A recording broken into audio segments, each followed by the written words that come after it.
یہ کیسی باتیں کر رہی ہیں آپ؟ ایونٹ تو بنتا ہے. ویسے اس گھر میں زرار کی نئی دلہن آنے کا ایونٹ وہ تم پہ رہ گیا ہے نا. مجھے تو کسی بھی ایونٹ کی ضرورت نہیں ہے حیا. اپنے آپ کو کیوں اتنا تھکا رہی ہو؟ میں نے تو آپ کو کھلا میدان دیا ہوا ہے. آپ بچا سکتے ہیں خود کو تو بچا لیں.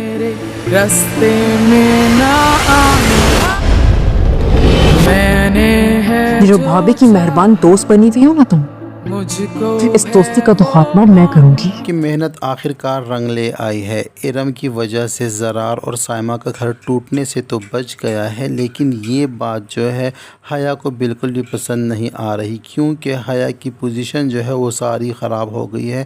گھر والوں کی نظروں میں حیا پھر سے ڈی ویلیو ہو گئی ہے اور حیا کو یہ بات بالکل بھی پسند نہیں آتی. حیا تو ہمیشہ یہی چاہتی ہے کہ سب گھر والے اسی کے گن گاتے رہیں اور اسی کے آگے پیچھے ہوتے رہیں، لیکن ارم نے اس کی چال کو سمجھ کر اور بڑی سمجھداری سے زرار اور سائمہ کے بیچ میں جو انبن تھی اس کو دور کر دیا ہے اور ان کی غلط فہمی کو دور کر دیا ہے.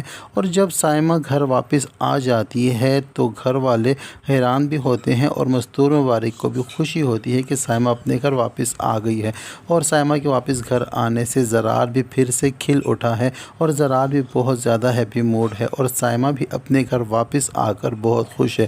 لیکن سائمہ کو اب اس بات کی سمجھ آ گئی ہے کہ سائمہ کا اصلی دوست کون ہے اور کون اس کا دشمن ہے. سائمہ اب حیا سے کافی محتاط ہو گئی ہے اور حیا پھر سے وہی مکاریاں کر رہی ہے اور وہی اس کی چیلنج ہیں. اب سائمہ کے سامنے پھر سے اچھا بننے کی کوشش کر رہی ہے اور حیا کو کہتی ہے کہ آپ اپنے گھر واپس آ گئی ہیں تو آپ کے آنے کی خوشی میں ایک ایونٹ بنتا ہے. میں ایونٹ پھر سے پلان کرتی ہوں اور سب گھر والے مل کر بیٹھیں گے.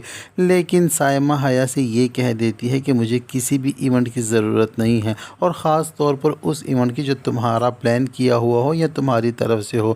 ہاں تمہیں تو ایونٹ کی طلب ضرور ہو رہی ہوگی کیونکہ اس گھر میں زرار کی شادی کا ایک ایونٹ ہوتے ہوتے رہ گیا ہے. تو یہ بات سن کر سائمہ جو ہے یہ بات کہہ کر سائمہ وہاں سے چلی جاتی ہے، لیکن حیا اپنی آپ میں شرمندگی محسوس کرتے ہوئے اس کے پاس کوئی جواب نہیں ہوتا تو بس نظریں جھکا لیتی ہے، کیونکہ حیا نے تو پوری کوشش کی تھی کہ سائمہ کا گھر خراب ہو جائے اور زرار کی دوسری شادی کی تیاریاں بھی اس نے کر لی تھی. یہاں تک کہ اس نے تو مستور مبارک اور رفت بھابھی کے کانوں تک بھی یہ بات پہنچا دی تھی کہ زرار بھائی کی زندگی میں بہت اکیلا پن ہے اور اس اکیلے پن کو دور کرنے کے لیے ہمیں کچھ کرنا چاہیے. اور ان کو بچے نہ ہونے کا بہانہ بنا کر اور یہ کہا ہے کہ آپ کو بھی حق ہے کہ آپ کے بھی بچے ہونے چاہیے، تو آپ کو شادی کا مطلب شادی کرنے کے بعد اس کے ذہن تک پہنچا دی تھی. لیکن جب سائمہ کو یہ پتہ چل گیا ہے کہ ہاں وہ عورت جو تھی کوئی اور نہیں بلکہ حیا ہی تھی جو مجھے کچھ اور زرار کے کانوں تک کچھ اور باتیں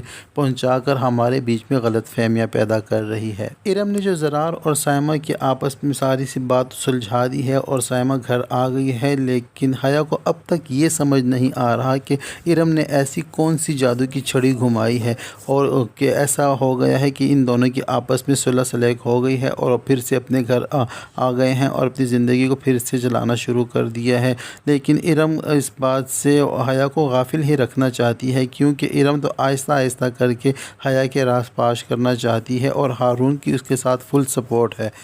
حیا اپنے گھر میں اب بھی ارم کو برداشت نہیں کر پا رہی اور حیا کی پوری کوشش ہے کہ کسی طریقے سے مستور مبارک اس بات پر رضامند ہو جائیں کہ حیا کو ایک کمرے تک محدود رکھیں یا آدم چچا کو اس گھر سے جانے کا حکم دے دیں. لیکن مستور مبارک حیا سے صاف الفاظ میں کہہ چکی ہے کہ یہ تمہارے قد سے اونچی باتیں ہیں، تمہیں ان باتوں میں نہیں پڑنا چاہیے، تم اپنے کام سے کام رکھو. لیکن حیا کی تو عادت ہی ایسی ہے کہ اس کا اپنے کام سے نہیں بلکہ اوروں کے کام میں کام ہوتا ہے. مستور مبارک کے منع کرنے کے باوجود بھی حیا اپنی عادت نہیں چھوڑ رہی اور ارم کا پیچھا کر رہی ہے اور پل پل کی رپورٹ لا کر مستور مبارک کے کانوں تک پہنچا رہی ہے.